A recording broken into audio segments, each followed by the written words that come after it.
Assalamualaikum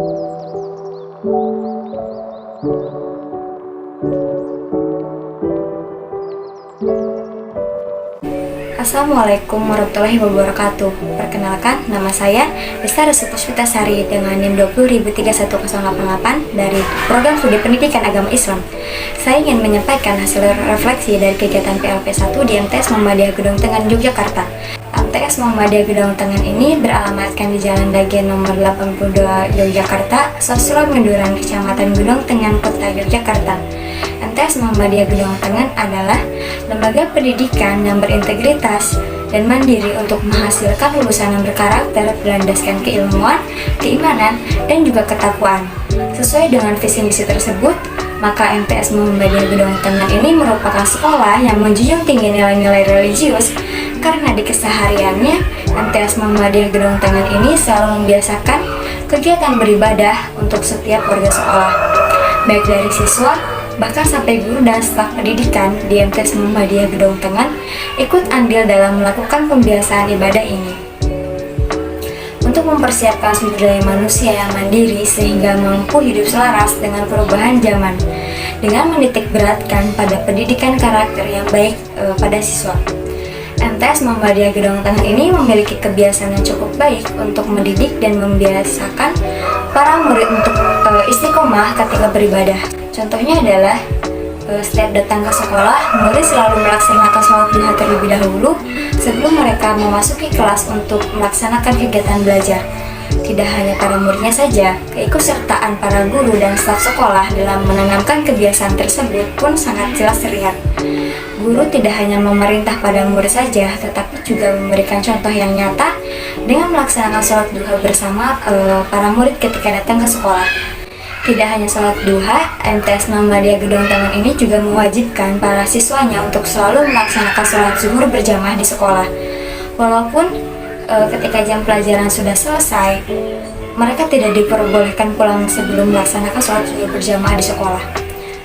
Tentu hal ini menjadi pembeda dengan sekolah-sekolah pada umumnya yang membiarkan siswa pulang ke rumah tanpa memastikan apakah mereka melaksanakan sholat atau tidak. Hal ini menjadi upaya penyebaran kebiasaan-kebiasaan baik di lingkungan sekolah dengan cara mewajibkan anak untuk selalu sholat duha sebelum masuk kelas dan mewajibkan siswa melaksanakan sholat berjamaah sebelum pulang ke rumah masing-masing. Sekolah ini juga memiliki visi dan misi yang bertujuan agar guru dan staf sekolah fokus terhadap tujuan-tujuan yang telah mereka rencanakan.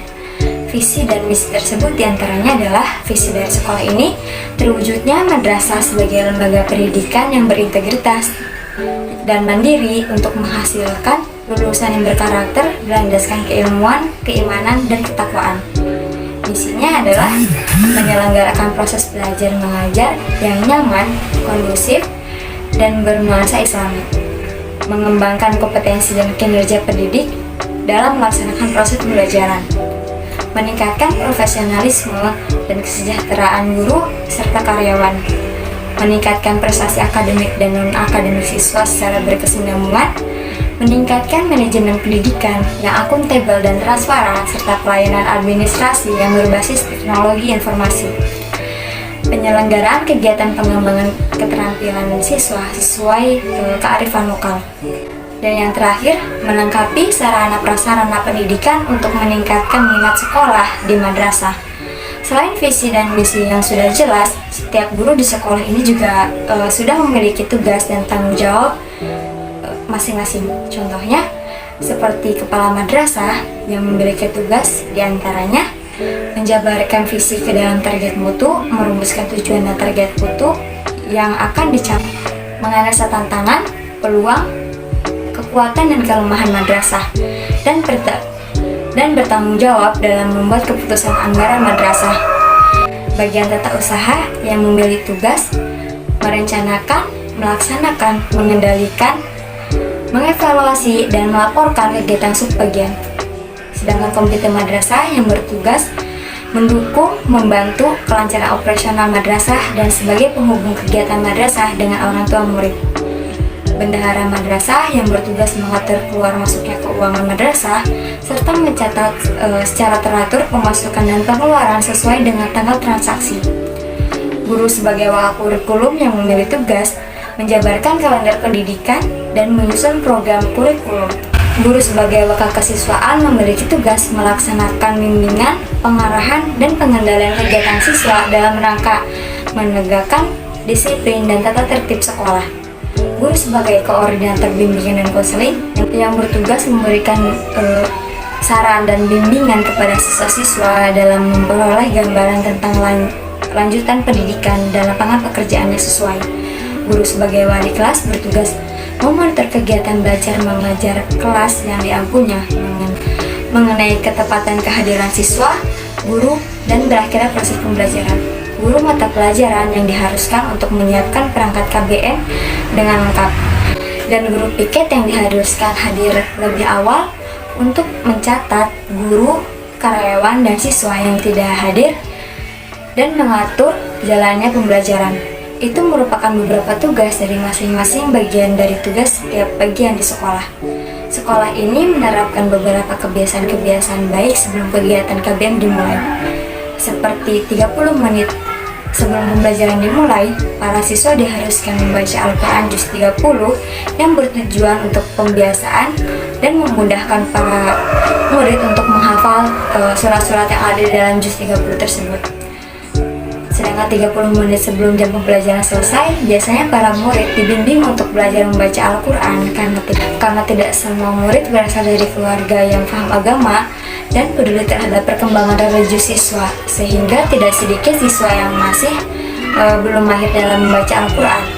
Selain melakukan observasi dengan mengobservasi setiap kegiatan yang ada di sekolah seperti kegiatan KBM dan mewawancarai guru sebagai narasumber, kami mahasiswa FPLP 1 juga mengikuti beberapa kegiatan yang ada di kelas. Contohnya ketika tidak ada guru, kami mendampingi siswa untuk mengerjakan tugas dan memantau berjalannya kegiatan KBM sampai jam pelajaran selesai. Tidak hanya kegiatan di dalam kelas, kami juga membimbing para siswa ketika ada jam di luar kelas. Contohnya seperti kegiatan menanam tanaman hias yang dilakukan di luar kelas. Kami mendampingi dan membimbing siswa untuk melakukan kegiatan tersebut.